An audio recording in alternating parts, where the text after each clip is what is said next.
Every day around lunchtime in Tennessee's Appalachian Mountains, a yellow school bus winds its way down bumpy roads to some of the area's most isolated neighborhoods.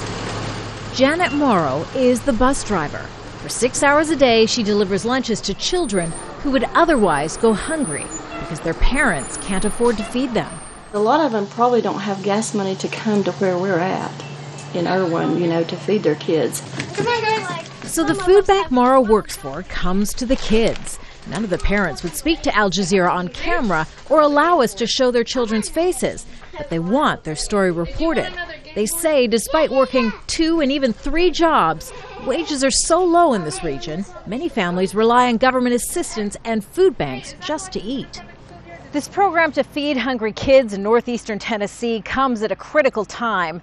1/5 of the residents living here is living below the federal poverty line.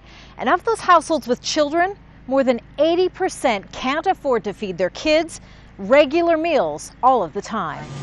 Some of the food we get from USDA. Rhonda Chafin heads up the Second Harvest Food Bank that runs the school bus feeding program, known as the Lunch Express. She says it was created because teachers were worried student hunger was affecting learning. Teachers came to us. They were calling us and saying, we've got children that we know that they go home with little or nothing in the home to eat at nights or on the weekends. Teachers feared without a regular government school lunch program, students would have nothing in the summer recess. Mayonnaise and ketchup. So the Lunch Express started its first route. Now it's in its second year and there are 4 buses. Heidi Davis is one of the program volunteers. And I saw hunger in the classroom kind of firsthand. And that's actually why I got really interested in food insecurity in our community and wanted to do something like this. Food banks here have trouble attracting donations. That's why of the 30,000 children in northeast Tennessee who qualify for government lunch, this summer the Lunch Express can only feed 600. I know they need it, and it's important to them because their entire attention is on that meal, the time that they're on that bus. And that tells me that they really need that food.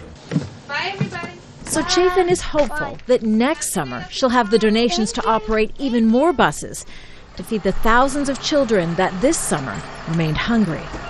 Kimberly Halkett, Al Jazeera, northeastern Tennessee.